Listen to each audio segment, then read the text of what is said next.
If you really want to eat only once a day, or it's simple, the no pain kind of vegetables that I have listed some to you, not all of them. I don't have time to think about too many things. The Supreme Master television work physically takes up a lot of my time. A lot, many hours, and I do other things as well. Even photography takes many hours for you just to enjoy a few seconds, a few minutes. My team works very hard, and of course, I'm working along with them. But I think the list that I have listed for myself, is enough already for me to live on. It worked. It works up to now, yeah?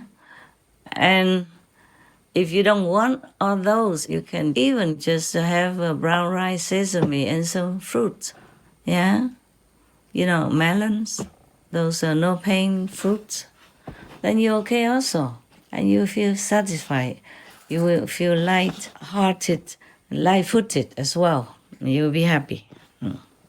But of course, if you are in any situation that you don't have those foods and you have other foods, vegan, of course, then you can partake in some.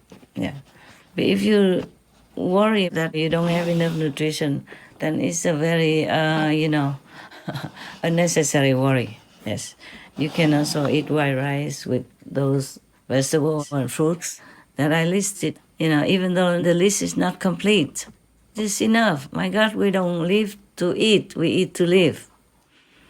And in old time, even, many of the priests, live in the desert. They didn't have any food. They just ate like dry bread and just dip it into water, and that's all they ate. And maybe some dates, which were easy to store and kept for a long time. They just accepted maybe 6 months supply of food, enough to survive. And these priests and monks or nuns just wanted to be alone, to pray to God, to feel God's love and blessing, that God will bless them. They just wanted to be alone with God, whether they were already very highly enlightened or not. The noble ideal, the lofty goal is to reach God, to know God, to love God more, and to be enlightened in this respect. In the Himalaya, also many Hindu monks just ate whatever dry food, that they could store in the Himalayan mountains, very high, far away from it all. Maybe just some rice and dal, the lentils that they can cook with some salt and maybe some spice if they have it. Otherwise, that's all they live on. Because in the deep Himalayas, like Gumuk, the snow will cover all the road or any access for at least 6 months. So for 6 months, nobody is able to go to Gumuk, such a deep and high region of the Himalayas, to supply any food or anything. Perhaps some of these monks also live on air, like breatharians or waterians. It's easier and simpler for them to be away from the world so that they can enjoy the bliss with God or contemplate on God. It would be the best if they already have a master who transmitted to them the liberation method, and then they continue to stay far away from others so that they have easier access, easier contemplation. But they don't do much in such a region. And in such an area, the air is pure, yes? The energy is pure. No disturbance of any kind. No human to go there either to bring food or to worship them, disturbing their peace. That's why they wanted to stay so far away from it all. I wish I could also, because I remember when I was in the Himalayas, it was the best time I had. I never felt any trouble. I never worried about anything. I didn't even think of the word peace or disturbance. There was no such situation or thinking or attitude or mental relation to it. You just live your life. you just feel so good. You don't think of anything else at all in this world. You never want anything more in this world. Even at that time, I didn't have a lot of money at all. I told you already, I could only eat some chapati every day. Once in the evening when I came back to my hut, the mud hut, and then maybe one samosa in the morning when I passed by the old lady who made such heavenly samosa that I never tasted so good anywhere else. That was in Rishikesh. Yeah? It wasn't highest Himalayan part. You have to go up higher to Gurmukh. Then it will be the last of the Himalaya that you can reach. Further on, I don't know if any monks or nuns will stay. It's more difficult to access there. Now, I did not intentionally become an ascetic there. It seemed like in retreat. It's just the way it is, in the Buddhist tradition, when you're in retreat for 3 months every year, you just have to be alone or be with your similar community people, but you don't eat more than that, yeah? Maybe in the Buddha's time, they had more food.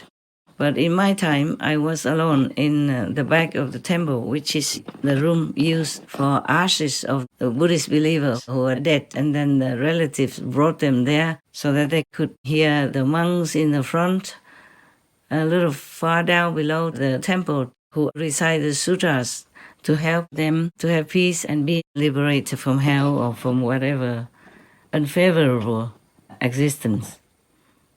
I didn't have any people to bring food to me every day. I didn't want to. Of course, I could have asked the monks down there to help bring food to me, but I didn't want to. There were some people who wanted to visit me. I also refused, except for 1 or 2 times for my own disciples. At that time, I had a couple of disciples, and they came to visit me in the end, because I brought some new people for initiation. I did not want to see a lot of people. I did not want to see anyone. Therefore, I took just sesame and brown rice. In the first week, I had some orange juice brought to me together with that provision, but later on, there was no more left, so just sesame powder, brown rice, and salt, of course, or some soy sauce. Probably some soy sauce also, but at the end, only salt, And I survived, and I didn't feel bad or sick or anything. On the contrary, when I went out into the world, at the request of Longin people, then I began to have a little bit of a problem here and there, and then sometimes almost fatal. It could have been fatal, but then God still wanted me to live, to continue to work. Maybe that's why I survived many attempted assassinations, many life and death, medical conditions, and physical sicknesses. But it's not the asceticism that brought me to where I am or helped me in any way. It is the convenience of it that affords you to be alone and quiet, so that you can continue to contemplate on your inner meditation and not be disturbed or distracted by any kind of worldly interference. That's all, okay?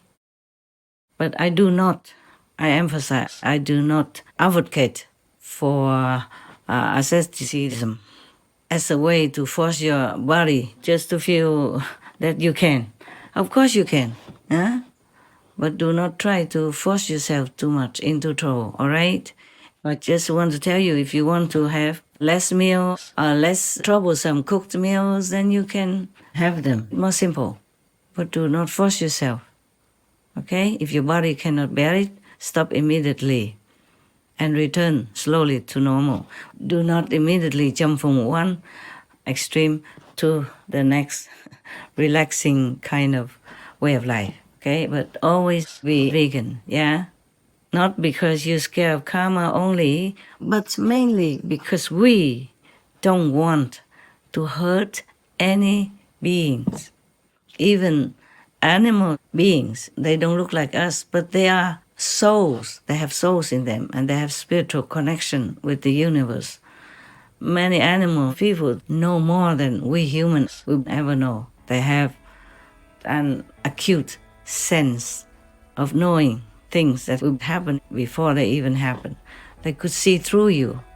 They could predict what you're going to have as trouble or as an accident. And they try to warn you a lot. But most humans cannot hear the animal people talk.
Sometimes you see an animal person suddenly jumping around you and disturbing your TV watching because that animal person knows that that program will bring you bad karma, burden, for example, like that. My dog people know that. Many of them tried to stop me many times, but because I have to work, I have to know the world in order to take care of the world. So I have to sacrifice. But if you don't have to, you must not. Don't watch too many worldly programs, especially those violent films and shows. They are very, very bad for you. They deplete your energy. They drag you down to a lower level, even if you're already on a higher level, okay? Yes, they make you sick. They make you ill. They disturb your mental capacity and everything, especially if you watch it, at night when you need to sleep. Even if you are a night person, you better not abuse yourself too much mentally, psychologically, emotionally, wisdom-wise, because the nighttime is a time to rest, time to meditate and contemplate on a higher, loftier dimensions in the universe, nearer to heaven, nearer to God, okay? Nighttime is the time of the negative force who is roaming around and disturbing your peace, sucking up your energy, even influencing you to do wrong, thus creating bad karma for you or and others consequently.